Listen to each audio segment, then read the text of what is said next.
क्या आप जानते हैं कि माँ दुर्गा के 9 रूपों में छिपा है जीवन बदलने वाला संदेश?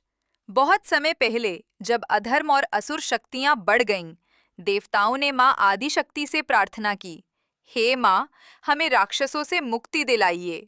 तब माँ दुर्गा ने 9 दिव्य रूप धारण किए और यही 9 रूप हम नवरात्रि के 9 दिनों में पूजते हैं। हर दिन, हर रूप हमें जीवन में एक नई शक्ति और संदेश देता है और इनके मंदिर हमें उनकी महिमा की याद दिलाते हैं। तो चलिए शुरू करते हैं इस पावन यात्रा को। पहले दिन हम मिलते हैं माँ शैलपुत्री से। सोचिए, पर्वत जैसी अडिग और स्थिर शक्ति कैसी होती है। माँ शैलपुत्री, हिमालय की पुत्री, वृषभ पर सवार और हाथ में त्रिशूल लिए हमें जीवन में धैर्य और संतुलन का संदेश देती हैं। काशी का शैलपुत्री मंदिर उनके इस स्वरूप का प्रतीक है। कहा जाता है कि यहाँ दर्शन करने से हमारा मन पर्वत जैसा मजबूत बन जाता है। अब जब नींव धैर्य और स्थिरता की रखी जा चुकी है, तो अगला कदम है साधना और तपस्या का। दूसरे दिन माँ ब्रह्मचारिणी हाथ में जपमाला और कमंडल लिए हमें संयम और भक्ति का महत्व सिखाती हैं। काशी का ब्रह्मचारिणी मंदिर इसी शिक्षा का प्रतीक है। यहाँ प्रार्थना करने से जीवन में आत्मबल और ज्ञान प्राप्त होता है। तीसरे दिन जब स्थिरता और साधना की नींव मजबूत हो जाती है, तो साहस और शक्ति की जरूरत होती है। माँ चंद्रघंटा, माथे पर अर्धचंद्र, हाथ में शस्त्र लिए और सिंह पर सवार होकर बुराई का नाश करती हैं। बिहार का चंद्रघंटा मंदिर उनकी वीरता का केंद्र है। कहा जाता है कि उनकी घंटी की ध्वनि से नकारात्मक शक्तियां दूर हो जाती। साहस और शक्ति के बाद आता है सृजन का रूप।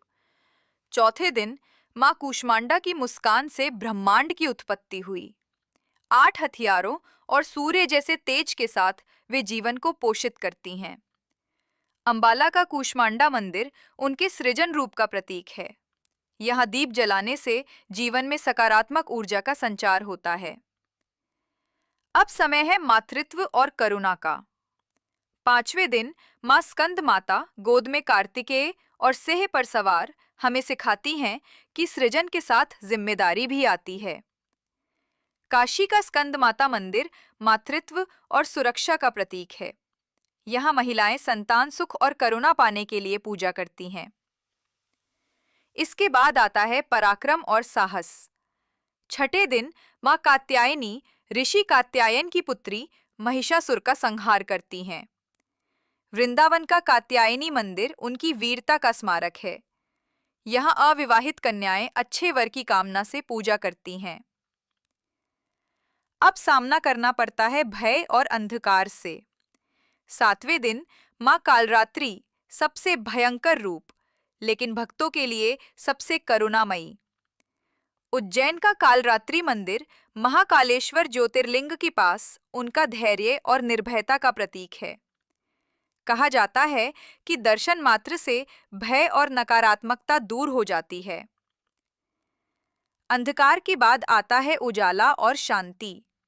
8वें दिन माँ महागौरी, श्वेत वस्त्र और वृषभ पर सवार, पवित्रता और सौभाग्य का प्रतीक हैं।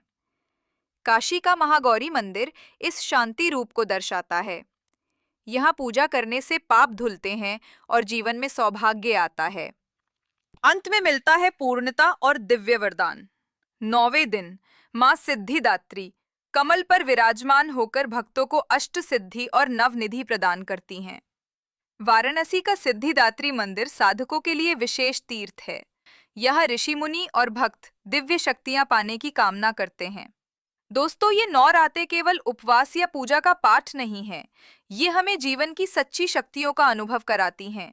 धैर्य, संयम, साहस, सृजन, मातृत्व, पराक्रम, निर्भयता, पवित्रता और सिद्धि।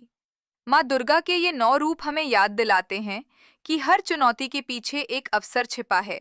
हर अंधकार के बाद उजाला आता है और हर बाधा को पार करने की शक्ति हमारे अंदर ही है।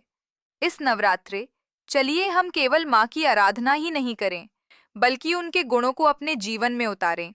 याद रखिए, जब माँ दुर्गा हमारे साथ हैं, तो कोई भी मुश्किल असंभव नहीं है। जय माता दी।